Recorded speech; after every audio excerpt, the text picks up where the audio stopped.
әдебиеттің зергері, жазушы драматург Қалихан Ысқақов әдебиет есігін алғаш рет 1963 жылы Қоңыр күзеді шығармасымен ашты.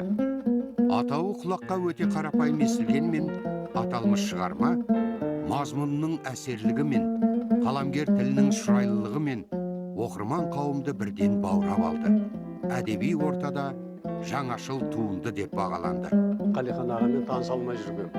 Бірақ алдымен оқығаным ол кісінің Қоңыр күзет деген керемет хикаясы. Апырай, жаттап алған келеді бір тірі поэма махаббат туралы. Қалихан Ысқақов деген фамилияны елден жаттап Алматыға келгенбіз. Оның бір ғана повесі Қоңыр күзеді. Ол Бейімбет Майлин Шұғаның берікісінен кейінгі біздің сүйсініп оқыған шығармаларымыздың бірі болды. Әлбетте, әр жазушы көкейіне қонған тақырыпқа қалам тербейді. Бұл үрдіс қабырғалы қаламгер Қалихан Ысқақовқа да жат емес. Бірақ оның шығармаларын парақтағанда қаламына арқау болған тақырыптарды оған өзі өмір сүрген қоғам мен уақыт ұсынғандай болып көрінеді. Оның өткен ғасырдың 70-ші жылдары жарыққа шыққан тұйық, жарық дүние, дос хикаясы, бұқтырма сарына атты туындылары осы сөзіміздің айғағы. Қоңыр күзеді Қалихан Ысқақтың 1963 жылы жарыққа шыққан көркем шығармасы. 1936 жылы дүниеге келген Қалихан Ысқақтың 1939-1945 жылдар аралығында өткен екінші дүниежүзілік соғыстың ауыр уақытына тұтас келген балалық шағы.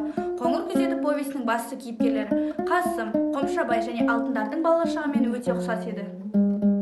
Өзі өмір сүрген қоғам қалай құбылса да, саясат желі қай жақтан соқса да, жазушы туындыларының діттеген мақсаты мен темірқазығы адам және адам тіршілігі. Басқа әдебиет шығармаларындағыдай Қалихан Ысқақов көркем шығармаларында да адам образының небір керемет үлгілері жасалған. Образдардың қызық та қиын тағдырлары оқырманды бей-жай қалдыра алмайды.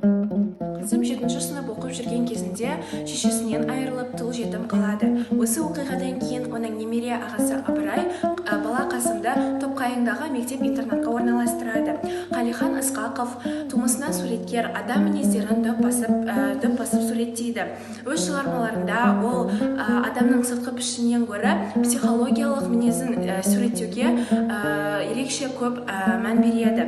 Қасымның алғаш мектеп-интернатқа орналасуын, оның қара домалақтармен өткізген ең қызықты сәттерін және де көршілес кереуетте жататын Қыдырханмен достығын баяндау барысында ақынның нағыз көркемсөз шебері жазушының нағыз көркемсөз шебері екендігіне көзіміз жетеді. Осы повестің жалпы мазмұны достық, адамгершілік жайындағы мектеп ұстаздарының өсиеттеріне, интернат ұлдары мен қыздарының балғын жүректеріндегі сезімдеріне, адам көңіліндегі құбылмалы сәттеріне де арналған десе де болады. Бір сөзбен айтқанда бұл жайларды жазушы суреткерлік шеберлігімен айқын жеткізеді.